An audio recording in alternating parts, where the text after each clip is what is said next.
Hello, my name is Dennis. I'm a volunteer respiratory therapist here at Martin Luther King Health Center. I've been practicing here since 2004, and I've been a licensed therapist for actually 47 years this month, so very proud of that. And I've had a lot of experience with using respiratory drugs for lung disease, and many patients are on a variety of what we call inhalers. And in front of me, you see a variety of devices that are very common in treating lung disease. And each one has some particular characteristics on how to use them correctly. And today I'm going to focus on two. The real common, what people call a puffer, which is a meter dose inhaler, and then we call a dry powder inhaler. So let's start with the puffer.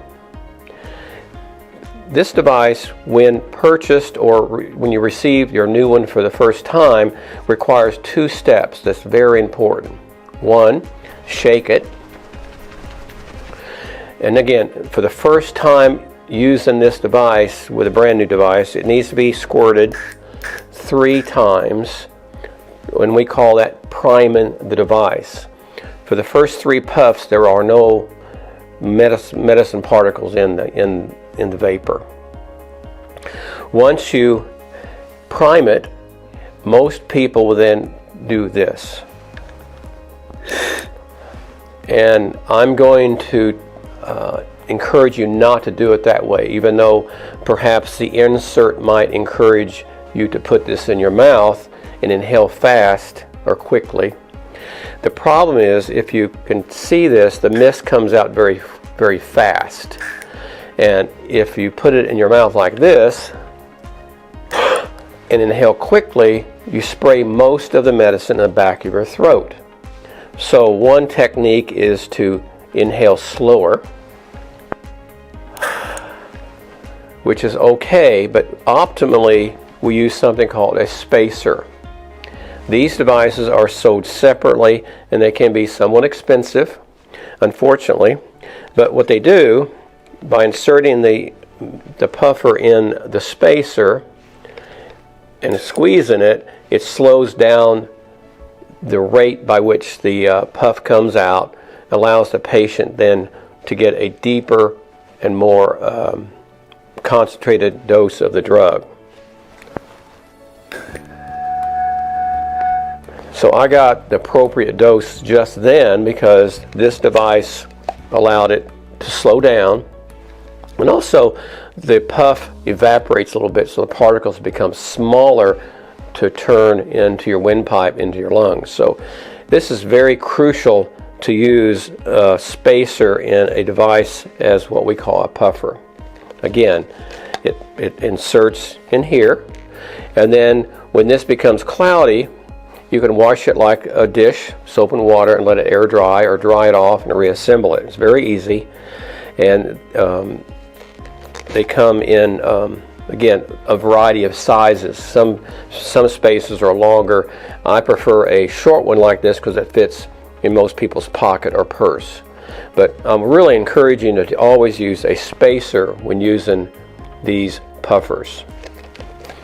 There again, let me remind you, a brand new unit, you shake, squirt 3 times, attach the spacer, and then use it as prescribed.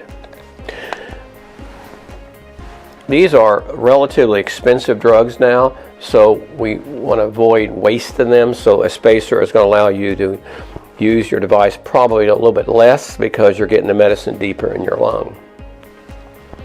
The second device on the market is what we call dry powder inhaler, and these are very popular right now for inhaled drugs like steroids, what we call long-acting bronchodilators.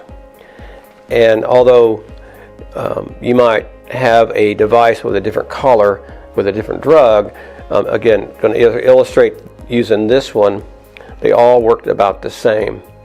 And all you've got to do is open, and that provides a means to get the drug in your lung, and you inhale slow and deep and close it, and that is your inhalation. you have a counter, and this one is expired, but you have a counter that illustrates how many puffs you have left. You do not need a spacer with this device. They do not connect up.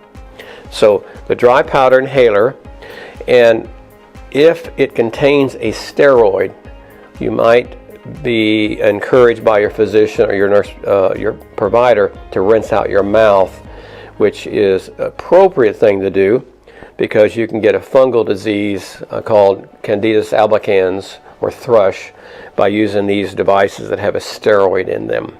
So again, open, inhale to full lung, full of breath, and close and rinse your mouth out. So in summary, these devices are, again, there are a number of them on the market. They all kind of operate a little differently, but we focused on two. We have the puffer, which we discussed. Optimally, you should use a spacer. And number two, a dry powder inhaler, which is simply open and inhale. And each one is prescribed a little differently, so you're going to follow your prescription as prescribed by your provider. Thank you.